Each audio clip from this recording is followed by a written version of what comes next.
Hello students, today we are going to see another endocrine gland called as a pancreas. After completing the most important glands, once again we are going to study the pancreas as an endocrine gland.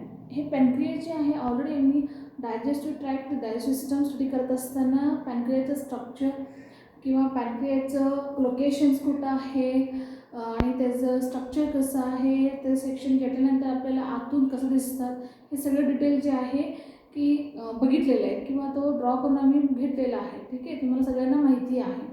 मग आता त्याचे structure मी तर म्हणूनच काढलेलं नाही आहे की तुम्हाला माहितीच आहे की पॅनक्रियाचं की काही स्ट्रक्चर आहे त्याचं आतमध्ये बघितलं तर कसं असणार आहे की ग्रुप ऑफ स्ट्रक्चर्स असणार आहे, ग्रुप ऑफ सेल्स असणार आहे which will resemble to give the structure called as the endocrine and the exocrine gland. ठीक आहे, म्हणूनच ह्या पॅनक्रियाजला काय म्हणलं त्यांनी it is the second largest gland असं म्हणलेलं. इम्पॉर्टंट आहे हे पण की ह्याच्यावरती पण नीटचं क्वेश्चन आहे की लार्जेस्ट कुठला आहे, स्मॉलेस्ट कुठला आहे. ठीक आहे, म्हणून काय की it is the second largest gland that is the pancreas which is the composite gland किंवा हेट्रोक्राइन ग्लँड किंवा ड्युअल ग्लँड हे असं म्हणतात किंवा मिक्स्ड ग्लँड. कंपोजिट ग्लँड म्हणा किंवा हेट्रोक्राइन ग्लँड म्हणा किंवा मिक्स्ड ग्लँड म्हणा किंवा ड्युअल ग्लँड म्हणा. म्हणजे that means here it consist of both exocrine part and the endocrine part. मग हे जे पॉईंट आहेत सुरुवातीला मी घेतलेले आहे की एक्झोक्राइन आणि हेट्रोक्राइन म्हणजे काय. ठीक आहे, आता हे काय झालं की so they are called as this composite gland. That pancreas is the composite gland here. That means today we are going to have started with the heterocrine gland or the dual nature of the glands here. That is the pancreas here. Okay. आता pancreasमध्ये आपल्याला एक्झोक्राइन न बघता आम्हाला काय बघायचं आहे. We are going to concentrate on endocrine pancreas here. As this endocrine pancreas consists of a group of cells called as islet of Langerhans here. किंवा short फॉर्ममध्ये तुम्हाला डायग्रामिक रिप्रेझेंटेशन दाखवते की काय होतं की असं स्ट्रक्चर होतं. ठीक आहे, की हे सगळं काय होतं ग्रुप ऑफ सेल्स होते आतमध्ये. ठीक आहे, number of group of cells जे आहे इथं होतं आणि त्याच्यानंतर हे जे स्ट्रक्चर आहे इथं की असं आपल्याला फ्लावरसारखं एक स्ट्रक्चर दिसायचं. ठीक आहे, असं ह्या फॉर्ममध्ये. These are the structures which resemble the internal part of internal structure of the that is the pancreas. बरोबर ना. आता हे जे आपल्याला सराउंडिंग आहे ह्या सराउंडिंगमध्ये स्ट्रक्चरमध्ये हे पॅनक्रियाटिक किंवा एंडोक्राइन ॲकिनाय असं म्हणलं. तो म्हणजे काय असणार आहे एक्झोक्राइन असणार. It is the exocrine part. हे सगळं बाहेरचं पार्ट आणि हे आतला जे पार्ट आहे तो असणारा एंडोक्राइन पार्ट असणार आहे. That endocrine part consists of that is the islet of Langerhans. Islets of the Langerhans. ठीक आहे, थोडक्यात रफ डायग्राममध्ये तुम्ही काय करा ड्रॉ करून घ्या. डायग्राम इम्पॉर्टंट आहे, रिवाइज होतील तुम्हाला पुन्हा एकदा की तो ॲक्च्युली काय सिक्रेट करतात. की इथं जे ॲकिनाय आहे they are responsible to secrete the juice. That juice is the pancreatic juice. आणि एंडोक्राइन पार्ट म्हणजे कोण झालं आयलेट ऑफ. एंडोक्राइन ग्लँड असं आलं की लक्षात यायला पाहिजे त्यांचं सिक्रेशन असणार. त्या सिक्रेशन त्या केमिकलला काय म्हणणार आम्ही हार्मोन्स म्हणणार. म्हणजे हे जे मधलं पार्ट आहे they are responsible to secrete the hormones. They are the endocrine hormones हे. मग आता पॅनक्रियासमध्ये आयलेट ऑफ लँगरमध्ये जे मधलं ग्रुप ऑफ सेल्स आहे त्या ग्रुप ऑफ सेल्समध्ये असं 4 सेल्स आहे की they are responsible to secrete the hormones.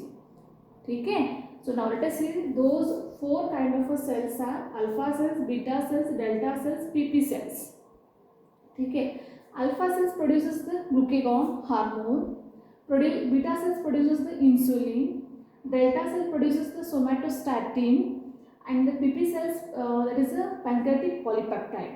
so म्हणून काय झाला pp cells म्हणलेले आहेत. लक्षात ठेवा पहिला हार्मोन कोण आहे ग्लुकेगॉन आहे आणि दुसरा इन्सुलिन हार्मोन आहे. तिसरं जे आहे सोमॅटोस्टॅटिन. हे वर्ड आम्ही ऐकलेलं आहे ना सोमॅटोस्टॅटिन. ठीक आहे, कुठं आहे बघा ते कुठं असतात.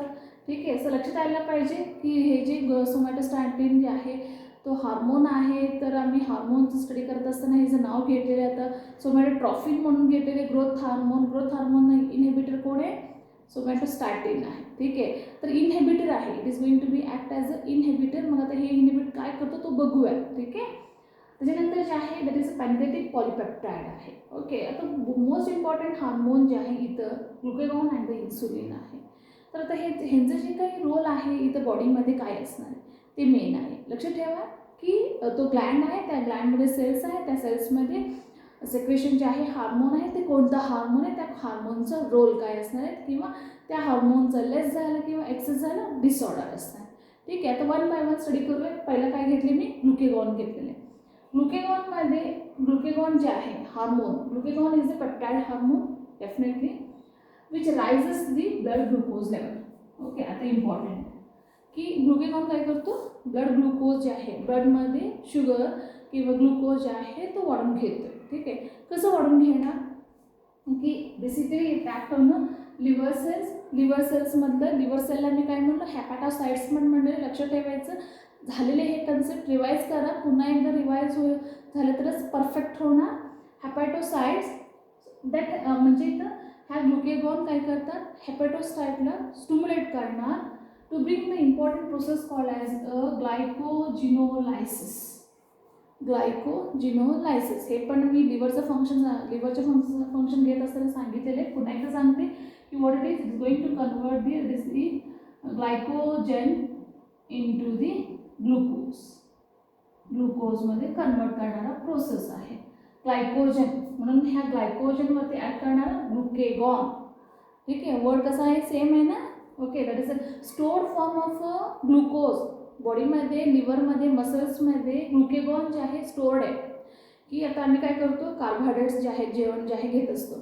घेतल्यानंतर काय करतो, जास्ती आता प्रोटीन कमी घेतलं आणि फॅट्स कमी घेतलं आणि नुसतं कार्बोहायड्रेट जास्ती घेतलं, बॉडीमध्ये एक्सेस ग्लुकोज जे आहे काय झालं की कन्वर्जन झालं तो सिम्पल फॉर्ममध्ये इंटेस्टाईनमध्ये, मग इंटेस्टाईनमध्ये ॲब्सॉर्ब झालं, सेल्युलर लेवलला सगळीकडे ग्लुकोज गेलं. मग आता जास्ती झालेलं ग्लुकोज काय करायला पाहिजे, लिव्हरमध्ये जाऊन स्टोअर व्हायला पाहिजे. It is a storage organ. मग आता स्टोरेज करत असताना ग्लुकोज म्हणून तसं स्टोरेज होत नाही, तो कसं होणार, that is in the form of ग्लायकोजनमध्ये. ठीक आहे, लिव्हरमध्ये काय स्टोअर झालं, ग्लायकोजनमध्ये.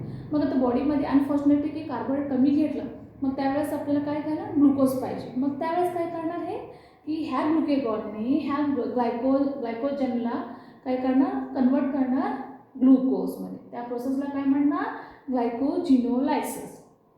म्हणजे ग्लायकोजनचं ब्रेकडाऊन झालं, ग्लुकोजमध्ये कन्वर्जन झालं, म्हणून त्या प्रोसेसचं जे आहे तो लिव्हरमध्ये हॅपॅटोसाइट्समध्ये होणारा प्रोसेस आहे.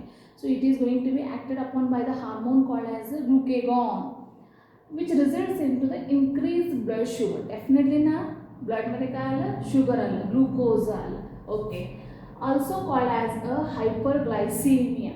हायपर म्हणजे काय, जास्त, ग्लुकोज काय झालं, जास्ती झालं. Okay, that is the hyperglycemia. म्हणजे ग्लुकेगॉनला दुसरं नाव काय आहे, हायपरग्लायकेमिया म्हणतात.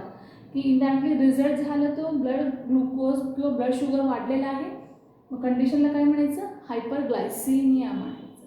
So also stimulate the ग्लुकोनिओजेनेसिस. हे तरी आता पुन्हा बघितलं, परवाच बघितलं होतं आम्ही की याचं की ग्लुकोकॉर्टिकॉइडमध्ये बघितलेलं आहे ॲड्रिनल ग्लँड स्टडी करत असताना. ग्लुकोनिओजेनेसिस again conversion of this glucose, the conversion of this glucose but not from the carbohydrate, it is from the protein and the fats. ठीक आहे, की प्रोटीन आणि फॅट्समधलं कन्वर्जन कार्बोहायड्रेटमधलं होणार, कार्बोहायड्रेटचं कन्वर्जन ग्लुकोजमध्ये होणार, म्हणून त्याला काय म्हणतात की ग्लुकोनिओजेनेसिस. ग्लुकोजचं जेनेसिस झालं म्हणून ग्लुकोनिओजेनेसिस झालं. ठीक आहे, तो पण इथे प्रेझेंट आहे which will result in to the that is increase blood sugar. Once again the condition is that is contributing in the hyperglycemia. काय contribute आहे, gluconeogenesis. ठीक आहे, next one reduces the glucose uptake and utilization by the cell. म्हणजे glucose ब्लडमध्ये आहे ते utilisation cellular लेवलला व्हायला पाहिजे. डेफिनेटली की ग्लुकोजपासूनच जे आहे एनर्जी मिळत असतात, तर एनर्जी प्रोडक्शन जे आहे तो सेल्युलर लेवलला व्हायला पाहिजे. पण आता हे सेल्युलर लेवलला जाणार नाही आहे, का बरं, ग्लुकेगॉन इनहिबिट करतो. reduces the glucose uptake and utilization by the cell. हे एक ड्रॉबॅक आहे, तो सेल्युलर लेवलला जायला पाहिजे, तो जाणार नाही आहे, का बरं, की ग्लुकेगॉन आहे म्हणून. ठीक आहे, तर आता हे जे प्रोसेस आहे that is most important by the glucagon. Important आहे तो blood glucose level, most important.